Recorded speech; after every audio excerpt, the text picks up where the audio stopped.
MegaPodTastic. Good morning, Mega Podlings. Yesterday, I put up a video about the DC Cinematic Universe and the current state of the DC Cinematic Universe. And one of the things I talked about was how Idris Elba is replacing Will Smith as Deadshot in Suicide Squad 2, or The Suicide Squad as they call it. I will never call it The Suicide Squad. I hate that. I hate when they just add or subtract the word the. No, the producer's saying it's a complete reboot. Don't buy it at all. It is not a complete reboot. You can't reboot within a shared universe. You just can't. And Margot Robbie's supposed to be in the movie, so it's a sequel. What they mean, because they're also saying, by the way, I don't know if you guys heard this, they're also saying Wonder Woman 1984 isn't a sequel to Wonder Woman.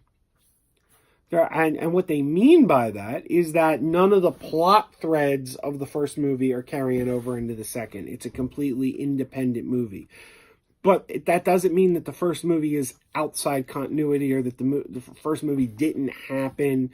It just means that those events aren't being directly referenced in the second because it's a different place in time. So this is all producer talk. I think complete reboot basically means none of the events of Suicide Squad 1 are going to matter in the least to the plot of Suicide Squad 2. I think it means that you're going to go into Suicide Squad 2. It's really going to be like you can come in fresh. I think that's what he means. Because there's no way it's a reboot. I put money on it. It can't be a reboot. It cannot be a reboot. Because you can't reboot within a shared universe. You just can't. You can't. It's a dominoes. And the dominoes start falling. It knocks into everything. But I am off topic. The reason I'm making this video today is in my video yesterday, I made the comment that I have never heard Idris Elba, I never heard Idris Elba speak with an American accent. I said, can he do an American accent? It has been pointed out to me that he was one of the stars of the TV show The Wire, the HBO show The Wire, where he played a Baltimore drug dealer. Gonna be honest with you, never saw The Wire. But this was pointed out to me by two people. One is Jack Jaffe, longtime viewer, longtime listener of the podcast. The other is YouTube's own Negro Orlando. Check out Negro Orlando's channel. It's a great channel, one of the best channels out there. So they both pointed out he was on The Wire. I've never seen The Wire. I looked it up. The Wire, every episode is on Amazon Prime. So starting today, I'm going to watch The Wire. In fact, I'm about to start on my first episode of The Wire. So I have been corrected. I stand corrected. And my good friend, by the way, my good friend Ryan Giovinco also pointed out that Idris Elba was on several episodes of The Office. And I remember that now. I saw those episodes of The Office. I was a fan of The Office. I had forgotten. I completely forgot he was on The Office. So I stand corrected. The man can do an American accent. And let's face it, doing an American accent for Brits is easier than it is for Americans to do a British accent. Because every time you see a Brit do an American accent, they do a fine job. You got Christian Bale as Batman. You got Andrew Garfield as Spider-Man. You got Tom Holland as Spider-Man. You got Henry Cavill as Superman. Benedict Cumberbatch. These guys all do great. Andrew Lincoln on The Walking Dead, they all do great American accents. The one exception is Christian Bale in Newsies. My wife's from Jersey, and Christian Bale's New York accent was killing her last time she saw that movie. It was just, she was appalled at Christian Bale's New York accent. So that's the one exception. But then you look at us, Americans, trying to do British accents. You got Kevin Costner in Robin Hood. You've got Dick Van Dyke in Mary Poppins. So they're obviously much better at imitating us than we are at imitating them. But anyway, yes. Idris Elba was on The Wire. Idris Elba was also on The Office. I stand corrected. I'm a big dummy. Let's watch The Wire. I'm going to check out The Wire.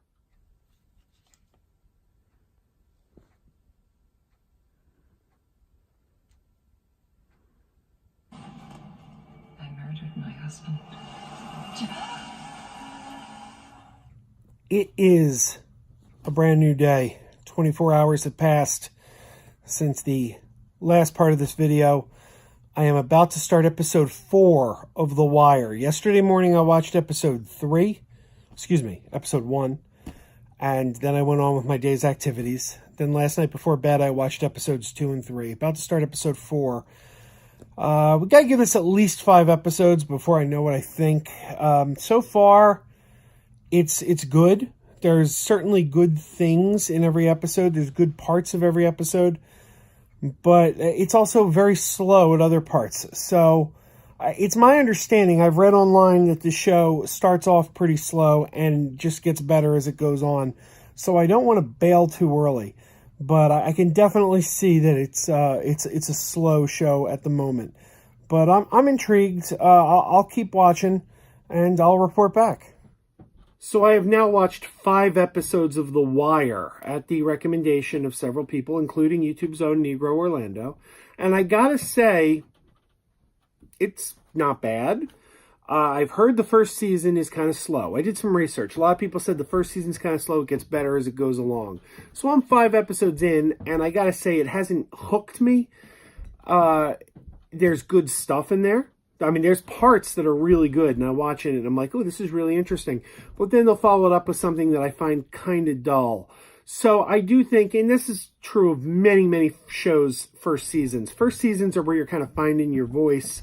Most shows, I think, get better in the second or third season. It's certainly true with almost all the Star Trek spinoffs. Discovery has been, like, really the only Star Trek spinoff that hit the ground running. Like season 1 of Next Generation and season 1 of Voyager and even season 1 of Enterprise, really weak. And Buffy the Vampire Slayer, one of my all-time favorite shows, first season, easily the weakest. Easily the weakest. So that's not unusual that a first season is your weaker seasons, then you find your strength and you find your voice as you go along. So it's good. My concern is I don't know that it's my type of show. I've never really been the cop show guy, the crime show guy. I mean, I did like Breaking Bad, which was sort of a real life crime drama. But generally speaking, I'm more the sci-fi fantasy guy. This isn't the kind of show I would watch ever. Like I'm not drawn to those types of shows. So it doesn't necessarily mean it's a bad show. It just means it may not be my type of show. So I'll give it a few more episodes. I'll definitely go a little further. But that's my general gut instinct, is that this might not be my type of show.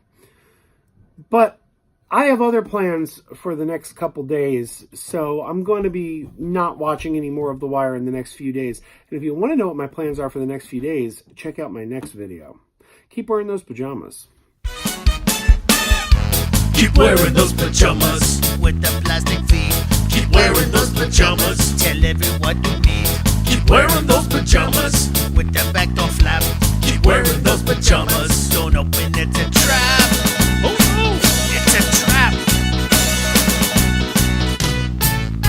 Some people call them PJs, some people call them jammies. They can come embroidered with big money and no whammies. They can have 100 tiny commander Adamas, but no matter how they look, just keep on wearing those pajamas. Keep on wearing those pajamas.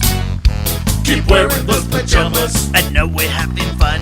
Keep wearing those pajamas. And now the song is done.